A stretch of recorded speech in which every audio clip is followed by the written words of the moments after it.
Imagine this, a billionaire on the verge of losing everything. Not his money, but his soul.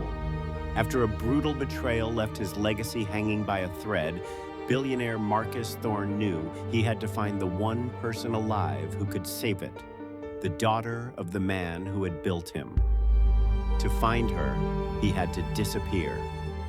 He went undercover as a lowly kitchen porter in the gilded cage where she worked, enduring vicious humiliation to test her character.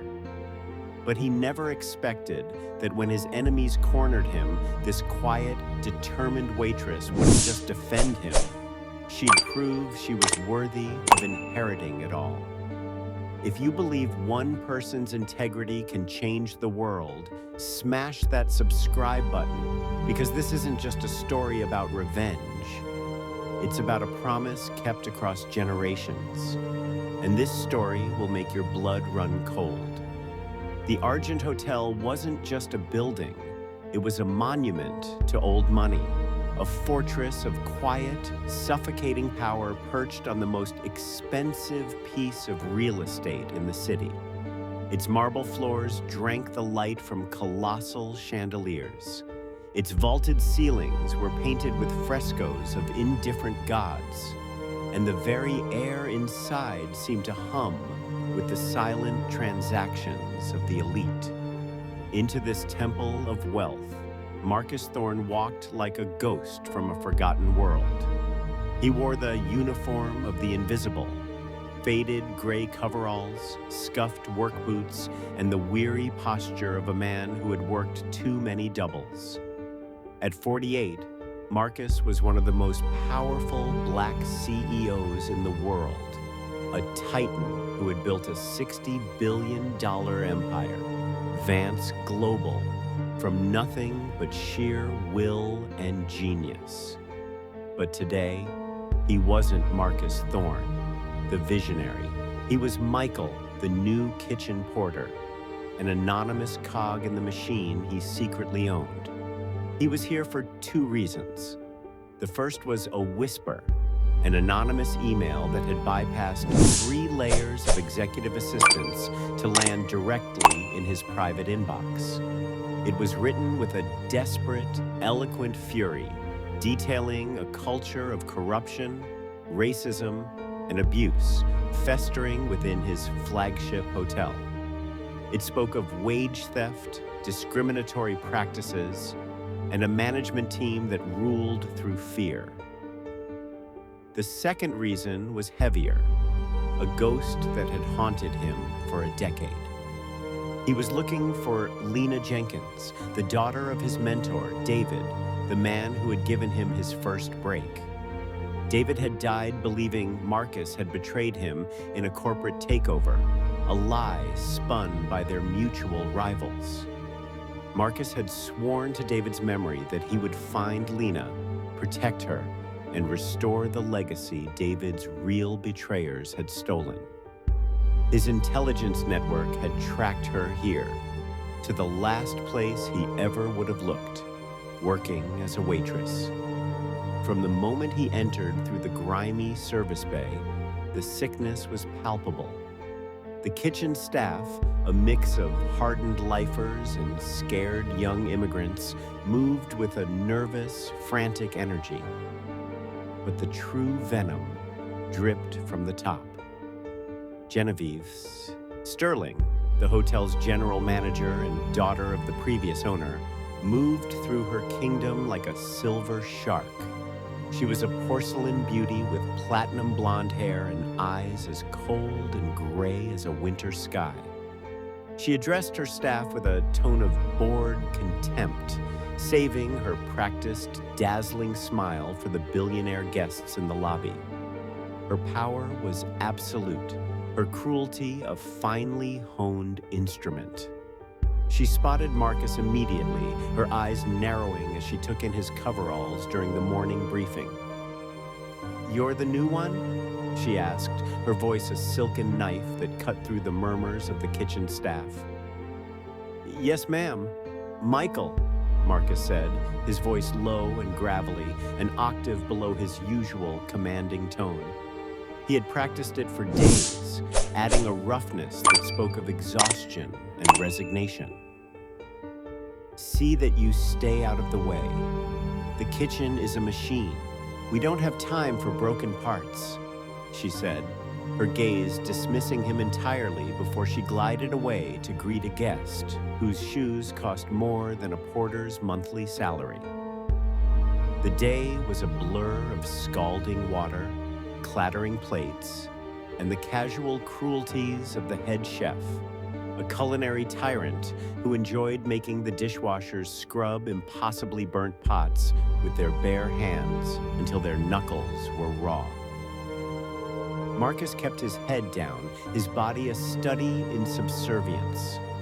He observed, he listened, he cataloged every slur, every dismissive gesture, every quiet act of degradation. He saw how the white servers got the best sections and the most lucrative shifts, while the staff of color were relegated to the back, to the worst tables, to the grunt work. It was a flawless system of casual, unspoken apartheid. The inciting incident came at the height of the dinner rush, a symphony of controlled chaos. A clumsy busboy, a young Latino kid named Carlos with perpetually terrified eyes, tripped while carrying a heavy tray laden with the remains of a lavish meal. He sent a cascade of dirty plates and half-full wine glasses shattering across the pristine kitchen floor. Genevieve materialized from her office as if summoned by the sound of breaking crystal, her face a mask of pure, unadulterated fury. "You useless, clumsy idiot!" she shrieked, her voice echoing off the stainless steel surfaces. Every pot stopped bubbling, every knife stopped chopping. "Do you have any idea how much that china costs? It's Villeroy and Boch. That single plate is worth more than your family makes in a year." Carlos, trembling, knelt to pick up the largest shards, his hands shaking so badly he risked cutting himself. His face was pale with fear and shame. "I'm sorry, Ms. Sterling. I'm so sorry. The floor, it was wet. Sorry doesn't pay for my inventory," she spat, her voice dripping with venom. She took a step closer and kicked a piece of a broken plate toward him, the shards skittering across the tiles and stopping near his hand. "You'll be paying for every single piece. I'll garnish it from your wages for the next 6 months. Perhaps that will teach people like you the value of other people's property." The injustice was so blatant, so disproportionately cruel, that a hush fell over the entire kitchen. It was then that Marcus felt a gaze on him. He looked up from the dish pit and saw her for the first time, Lena Jenkins. She wore the standard waitress uniform, neat but worn at the cuffs, her dark hair pulled back in a tight, no-nonsense ponytail. She stood frozen by the service window, watching the scene, and in her dark, intelligent eyes, Marcus saw it. A fire. A banked, controlled fury that mirrored his own. Their eyes met for a fraction of a second, a silent acknowledgement of a shared truth in a world of noise and lies. Genevieve, sensing she had a captive audience, seemed to swell with her own power. She turned her wrath on the nearest target, seeking to make an even greater example. Her eyes landed on Marcus, who had paused in his work to watch the scene unfold. "And you?" she snapped, her voice cracking like a whip. "What are you staring at? Are you paid to stand there looking stupid?" She strode over to him, her heels clicking an aggressive, staccato rhythm on the tiled floor. "Clean this mess, now!" She didn't wait for an answer. She reached over to a service tray waiting to go out, picked up a half-empty glass of red wine, and with a flick of her wrist, she contemptuously tossed its contents directly at his chest. The dark liquid exploded against his gray coveralls, a splash of crimson like a fresh wound. "Maybe that will help you move faster," she hissed, a poisonous smile twisting her perfect lips as she surveyed her handiwork. The kitchen staff stared, frozen in a tableau of shock and fear. Some of the line cooks smirked, others looked away in shame, desperate not to be the next target. But Lena's eyes remained fixed on Marcus, her expression hardening from anger into something else entirely: resolve. The first shot in an undeclared war had been fired. And in that moment, Marcus knew he had found not just the sickness he came to expose, but the one person with the character and courage to help him cure it. The wine stain on Marcus's coveralls became a target. For the next 2 weeks, he endured a masterclass in psychological warfare, a campaign of relentless, petty humiliations orchestrated by Genevieve and gleefully executed by her loyalists. He was given the worst, most disgusting tasks, spending an entire shift cleaning the ancient, clogged grease traps until the stench clung to him like a second skin, hauling overflowing bags of garbage to the dumpsters in the middle of a torrential downpour while the other staff watched from a dry doorway, being forced to scrub a mysterious, foul stain from a guest suite's carpet on his hands and knees, while Genevieve stood over him, tapping her foot impatiently. Each task was designed not for efficiency, but for degradation. It was a relentless campaign designed to grind a man's spirit into dust. If you think this is a story about a bad boss, you're wrong. This is a story about the architecture of cruelty and how it is built brick by brick with the silent, complicit stones of those who are too afraid to speak up. One of those collaborators, initially a reluctant one, was Chloe, another waitress who shared most of Lena's shifts. Where Lena was quiet, observant, and moved with a dignified economy of motion, Chloe was a chameleon, a survivor who had learned to mirror the attitudes of whoever held power. In the break room, she would complain about Genevieve with the others, but on the floor, she laughed a little too loudly at the head chef's racist jokes and took every opportunity to praise Ms. Sterling's firm but fair management style. She saw Lena's quiet integrity not as a virtue, but as a foolish, dangerous liability. "You need to learn to play the game, Lena," Chloe whispered one afternoon as they polished silverware, their reflections distorted in the gleaming silver. "Just keep your head down, do the work, and collect your tips. It's not our fight." "Isn't it?" Lena murmured, her eyes distant. "What happens when it's one of us Carlos gets replaced by?" "It won't be," Chloe said, a little too quickly. "Because we're smart. We don't make waves." But Lena couldn't stop making waves, however small. She saw the systematic abuse and it ate at her soul. She started leaving a bottle of cold water for Marcus by the perpetually steaming dish pit. When she saw the chef deliberately give him the most burnt, scraped-together meal for his staff dinner, she would quietly slide her own untouched portion onto his tray when no one was looking. They were small acts, tiny sparks of decency in a suffocating darkness. But to Marcus, they were a lifeline.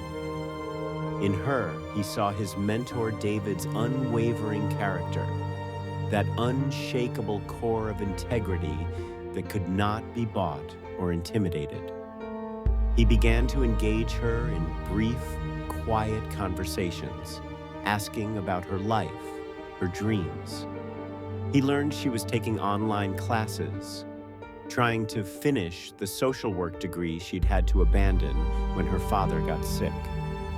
He was testing her, yes, but he was also genuinely coming to admire the resilient, brilliant woman she was. Their secret, fragile bond was forged into an unbreakable alliance in the fire of a lavish private event at the Argent. A powerful U.S. senator was hosting a high-dollar fundraiser, and the hotel was humming with the tense energy of Secret Service agents, political aides, and the city's most influential power, brokers.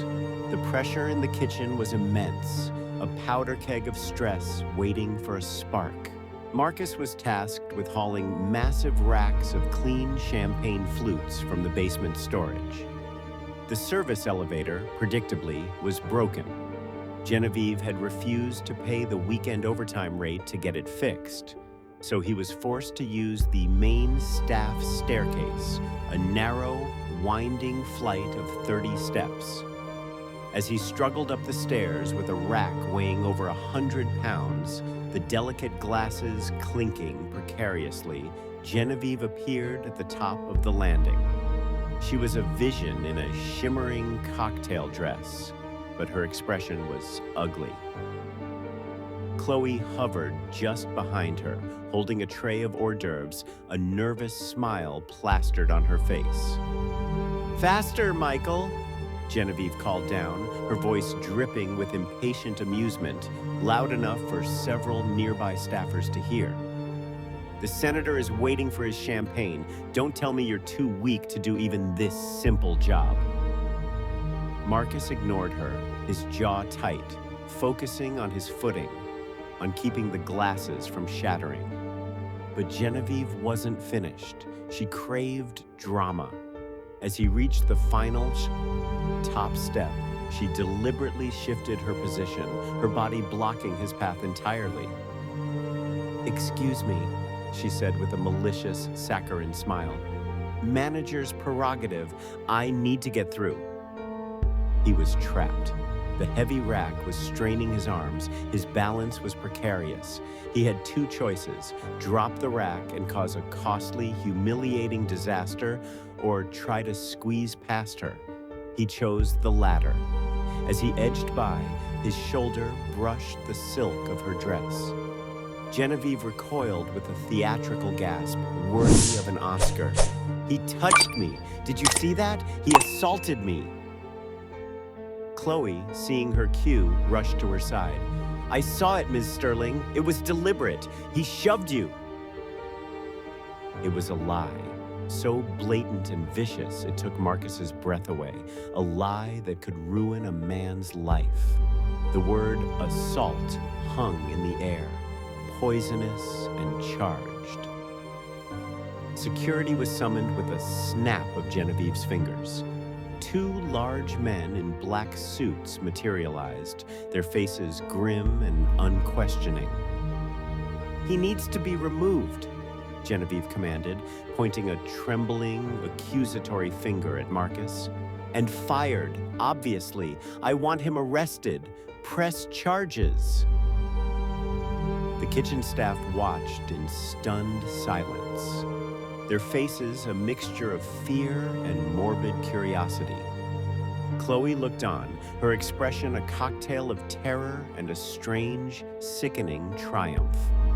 This was it, the moment of absolute crisis. Marcus knew he could end it with a single phone call. But he waited. He needed to see what would happen. He needed to see what Lena would do. And then, a voice cut through the tension, clear and steady as a bell. "That's not what happened." Every head turned. Lena stepped forward from the shadows of the hallway where she had been waiting with a tray. She stood tall, her hands clenched into fists at her sides, her eyes blazing with a righteous fire. "I was right. Here," Lena said, her voice unwavering as she met Genevieve's furious, murderous gaze. "I saw the entire thing. He didn't touch you. You blocked his path. You did it on purpose. You tried to make him fall." The air crackled with tension. Genevieve's face, a mask of wronged victimhood a moment before, contorted with a rage that made her beautiful features look demonic. How dare you?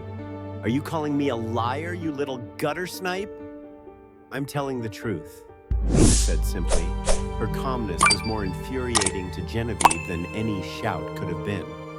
Chloe jumped in, her voice shrill with panic and a desperate need to stay on the winning side. She's lying, Ms. Sterling. They're friends. She and Michael are always whispering together. She's covering for him. It was a standoff. The word of the hotel manager and her sycophant against a quiet waitress and an invisible porter. The security guards looked at Genevieve, their hands resting on their belts, waiting for the order to act. Imagine this. Standing up to the person who holds your entire livelihood in their hands. The feeling of your heart hammering against your ribs. The dryness in your throat. The absolute, terrifying knowledge that you are about to burn down your own life for a principle, for a stranger, for the simple, unbearable truth. That was Lena's world in that moment. Get them both out of my sight, Genevieve hissed, her voice low and dangerous, each word dripping with venom. You're both fired. Security. Escort them off the property. I want them trespassed. If they ever set foot here again, they will be arrested. Now. One of the guards took a step toward Lena, his hand outstretched. But before he could touch her, Marcus moved. He set the heavy rack of glasses down on the floor with a quiet, deliberate thud that echoed in the silent hallway. He straightened up to his full height, and for the first time since he'd arrived, he let the mask of Michael slip entirely. The weary slump in his shoulders was gone, replaced by the ramrod straight posture of a man who commanded boardrooms and moved markets.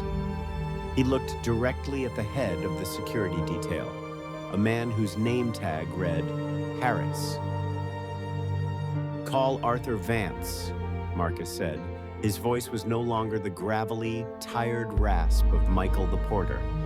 It was the smooth, resonant, and unmistakably powerful baritone of a CEO.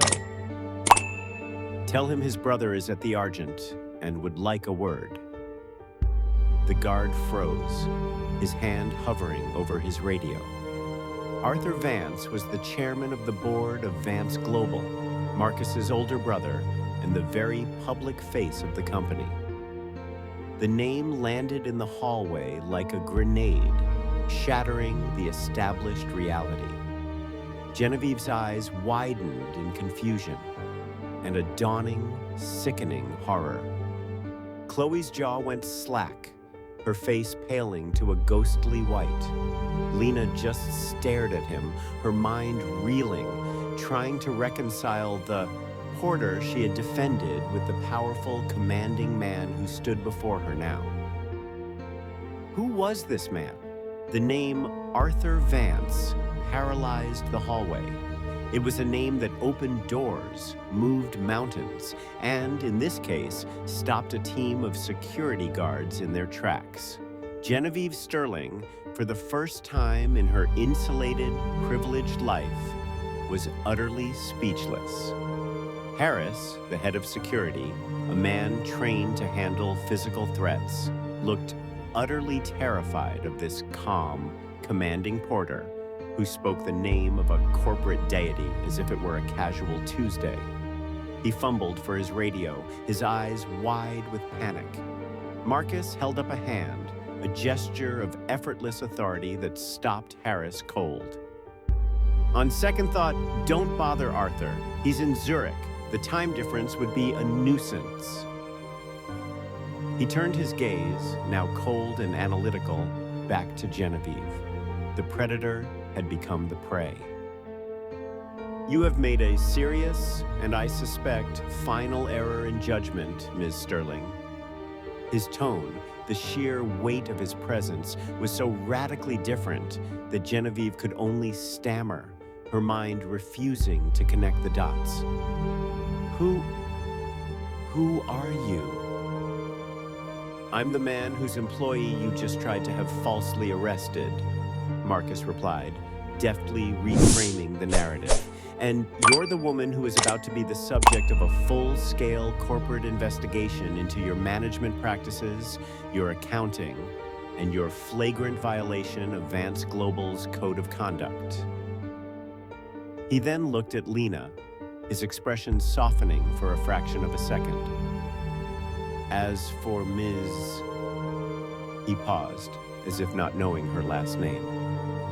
Jenkins. Lena supplied, her voice barely a whisper, her world tilting on its axis. Ms. Jenkins is not fired, Marcus stated, not as a request, but as an order that resonated with absolute power. She is a key witness, and from this moment forward, she is to be treated with the utmost respect. Her safety and employment are now my personal responsibility. Is that understood, Mr. Harris? The security chief nodded so fast his head bobbed. Yes, sir. Crystal clear, sir. Marcus then turned and walked away, back toward the chaos of the kitchen, leaving a crater of confusion, terror, and unanswered questions in his wake. The spell was broken. The security guards mumbled apologies and melted away into the woodwork. Genevieve stood frozen, her face pale, the gears in her mind grinding furiously, smoke practically pouring from her ears. A porter didn't talk like that. A porter didn't know the chairman of Vance Global was in Zurich. A porter didn't radiate that kind of bone-deep authority. She had made a terrible, terrible mistake, but her arrogance, her defining trait, wouldn't let her admit it. Instead, it curdled into a venomous, paranoid suspicion. She retreated to her office, the cool, minimalist space of glass and steel from which she ran her empire of fear.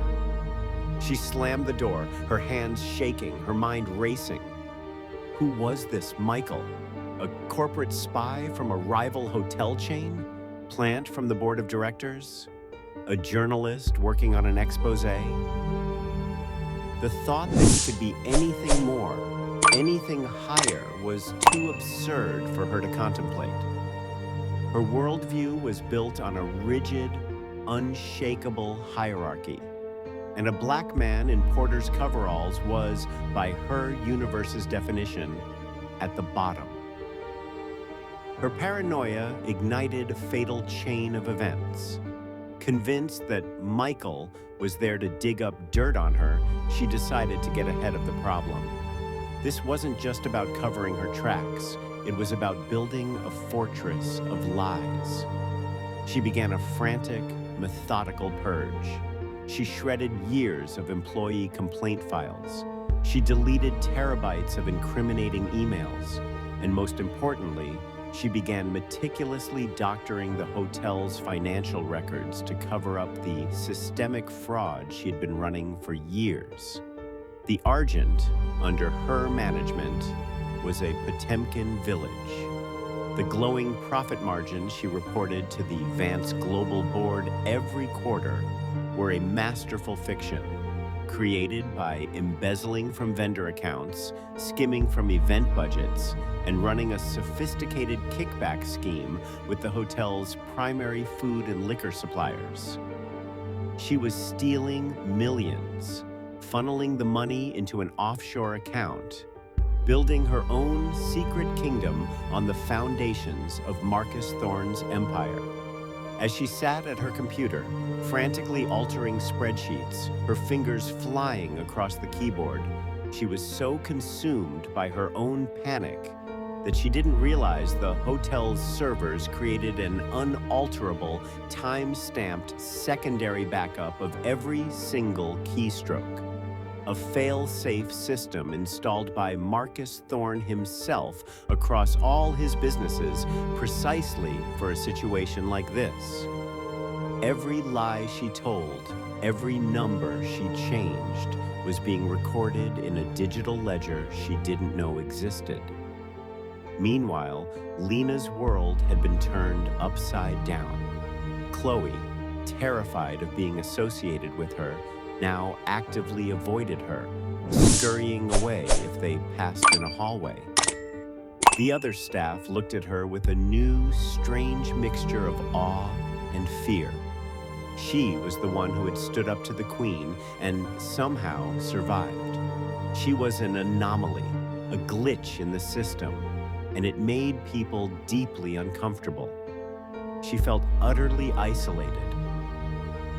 That night, she found Marcus by the loading docks. He was on a burner phone, his voice low but firm. "David, I want a full diagnostic on her financials. Trace everything. I want to know where every stolen dollar went." He ended the call as she approached, staring out at the distant city lights. "Who are you?" she asked again, her voice quiet but insistent. "Really?" Marcus looked at her, his expression unreadable in the dim light of the single bulb above the bay doors. "I'm someone who believes in doing the right thing, just like you. That stunt in the hallway, that wasn't just the right thing. You have power. People listen to you. I don't understand." "You don't need to understand everything to know what's right and what's wrong," he said, his voice gentle. "You risked your job, your entire future, for a stranger, for a principal. Why, Lena? Why did you do it?" Lena hesitated, then spoke with a raw honesty that struck him to the core. "Because my father, he worked his whole life at the Savannah docks. He was a good, honest man. He believed if you worked hard and kept your word, you'd be respected. But the people in charge, the men in the suits, they treated him like he was disposable. They wore him down, used him up, stole his pension with some legal trick, and then threw him away. I watched him be broken by men who had power and no character. I swore to myself I would never be one of the people who just stands by and watches it happen to someone else." The mention of her father, of David Jenkins, sent a jolt through Marcus. This was it. The character he had been searching for. The unshakable legacy of his mentor, burning brightly and defiantly in his daughter. "Your father would be proud of you," Marcus said, his voice thick with an emotion she couldn't place. "He was the best man I ever knew." Before she could question his words, he had to leave. But it was a point of no return for both of them. For Lena, she had crossed a line and allied herself with this mysterious, powerful man. For Marcus, he had found the person he was looking for, but in doing so, had alerted his enemy and set a dangerous game in motion. The board was now set. Genevieve, in her frantic attempt to cover her crimes and identify the threat, finally made the discovery that sealed her fate. Poring over old HR files from the hotel chain's acquisition years ago, she was looking for a clue, any name associated with internal audits. And there, buried in the fine print of a subsidiary holding company's charter, was a name she had never seen before. Marcus Thorne, founder and CEO. A quick, panicked search on her phone brought up his face, a face she had seen every day for 2 weeks, smeared with grease, stained with wine, and covered in grime. The blood drained from her face, her breath caught in her throat. It wasn't a spy, it wasn't a journalist, it was the king himself walking among them as a pauper. And she had spat on him, she had humiliated him, she had tried to have him arrested. The sheer, cataclysmic, world-ending scale of her mistake threatened to swallow her whole. For a single, fleeting second, she felt true terror.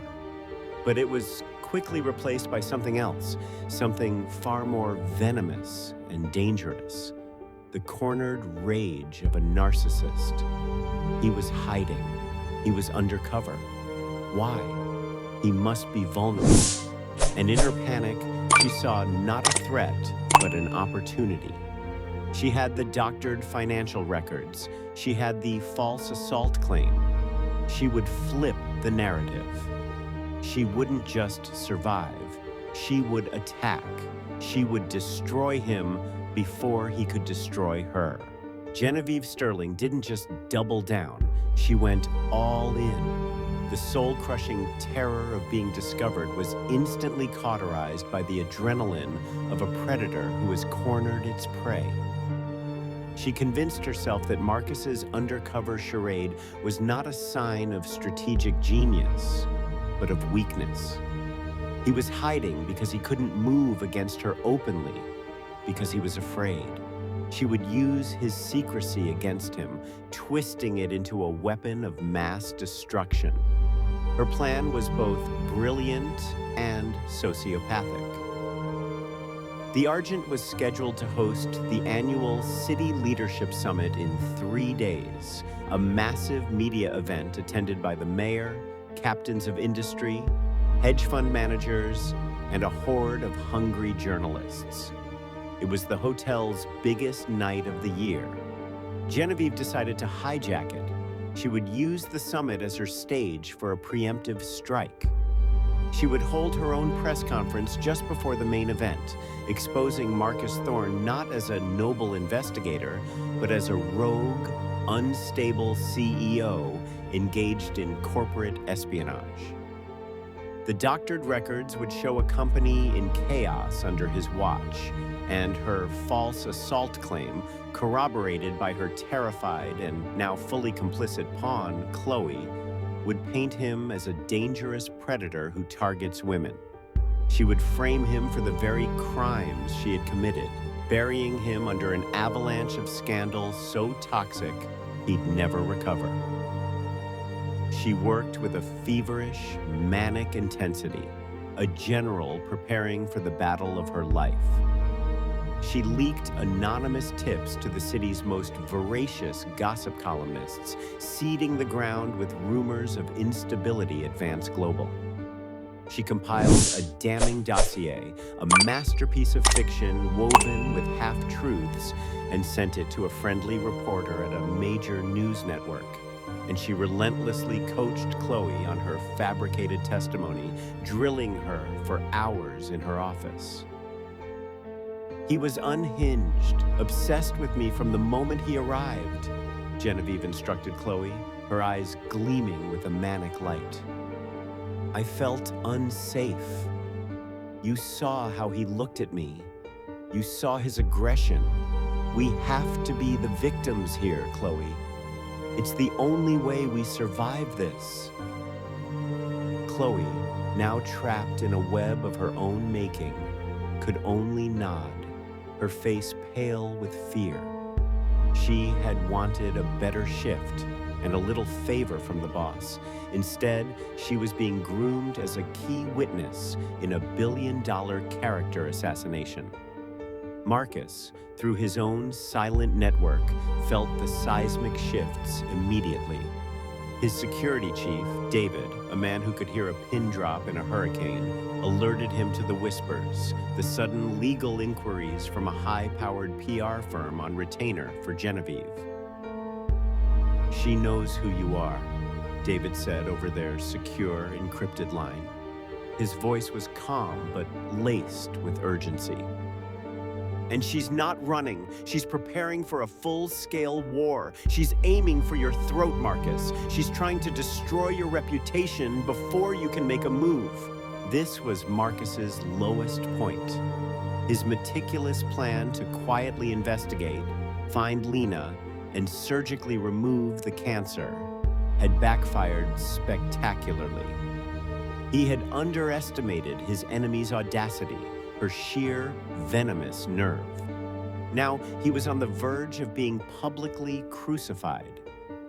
Genevieve's accusations, however false, would trigger a catastrophic chain reaction. The Vance Global Board, already wary of his unconventional methods, would demand an explanation for his bizarre and reckless undercover operation. Stock prices would plummet on the mere rumor of instability. The media would have a field day with the story of the eccentric, potentially violent billionaire CEO. His legacy, his company, the very empire he had built to honor the memory of men like Lena's father, was at risk of being torn apart by a beautifully crafted narrative of lies. He could feel the walls closing in, the weight of his mentor's memory, of his broken promise, pressed down on him. He had come here to right a wrong, to fulfill a decade-old oath, and instead, he had walked into a trap that could cost him everything. For a moment, sitting alone in the sterile quiet of his temporary apartment, all seemed lost. He had exposed Lena to danger and his entire life's work to ruin. He met her on the rooftop garden of the hotel late the night before the summit. The city lights spread out below them like a galaxy of fallen stars. The air was tense, charged with the impending storm. "They're planning something big," Lena said, her voice low. She had overheard snippets of conversations, seen Chloe leaving Genevieve's office in tears. "Chloe won't look at me. People are whispering about the summit. They're coming for you, and they're going to use her to do it."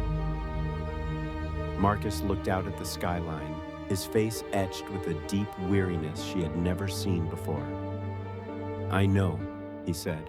"I made a mistake. I was arrogant. I thought I could control the situation, but I put you in danger. I put everything in danger." "So what do we do?" she asked, her own fear evident in her voice, but her gaze was steady. "We run, you disappear and let her win?" He turned to look at her face illuminated by the soft glow of the garden lights. He saw her strength, her resilience, the same defiant fire he had seen in her father's eyes. "My mentor, your father, he never ran from a fight in his life," he said softly. "Especially not one that mattered." He took a deep breath, the decision crystallizing in his mind, the weariness replaced by a familiar, cold resolve. "No, we don't run. We don't hide. We let her spring her trap. And we make sure that when she does, she's the only one who gets caught in it." For the first time, he let her all the way in. He told her the rest of the truth.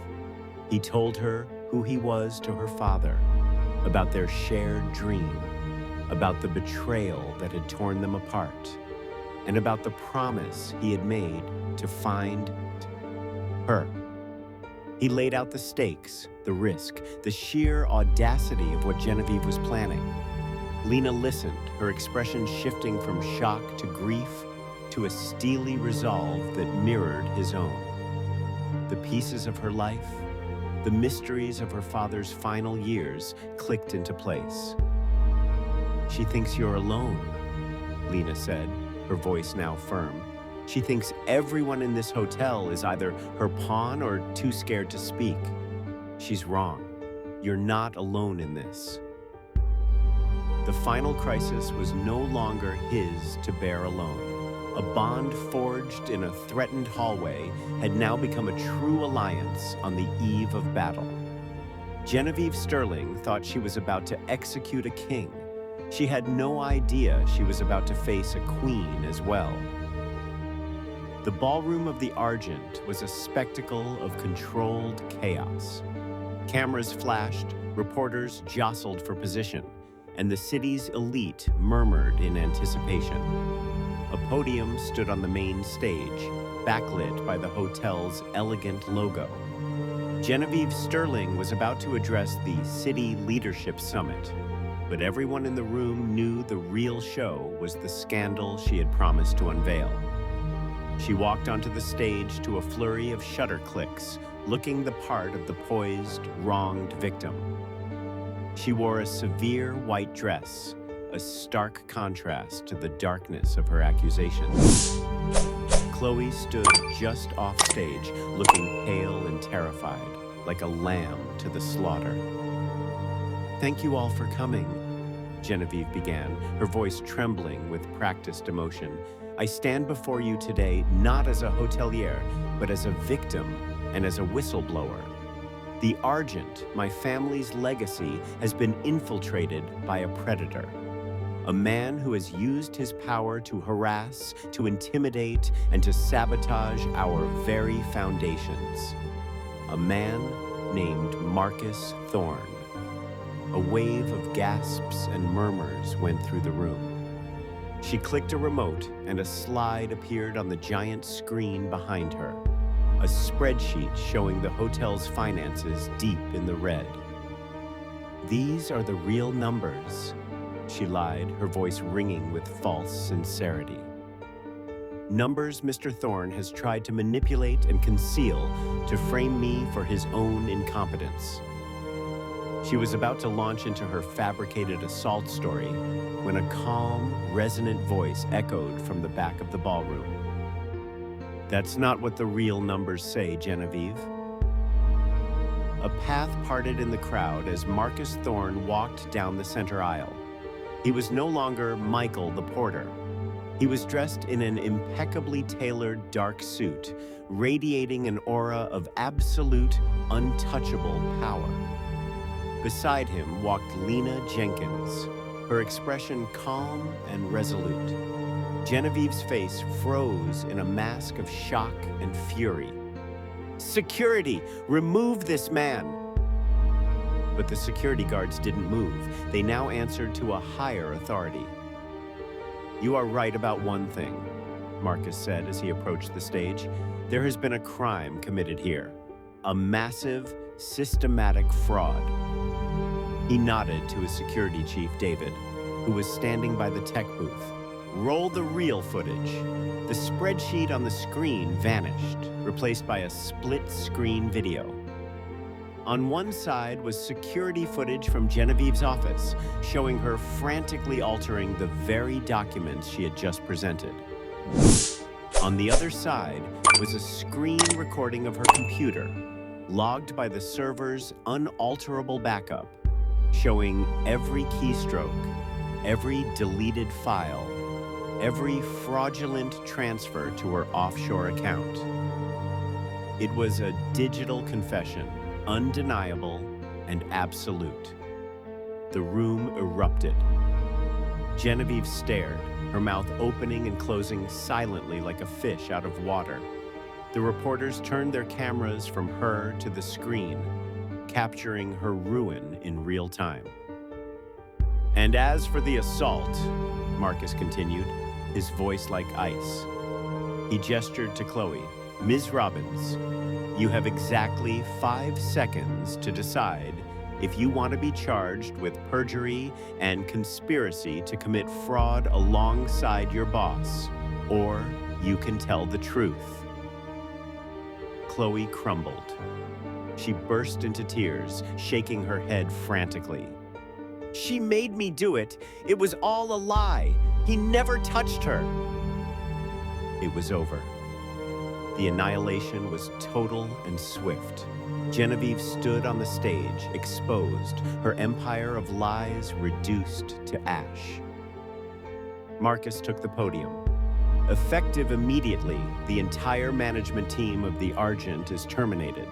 This hotel will be rebuilt from the foundation up, based on a new principle that character is more valuable than class." He then turned and looked at Lena. "And that rebuilding will be led by its new president, Ms. Lena Jenkins." The room was stunned into silence, then broke into applause. Lena looked at Marcus, her eyes wide with disbelief and gratitude. She had stood up for a porter and had been handed a kingdom. That night, after the chaos had subsided, Marcus stood alone in his penthouse office, looking out at the city. He pulled out his wallet and took out an old, faded photograph.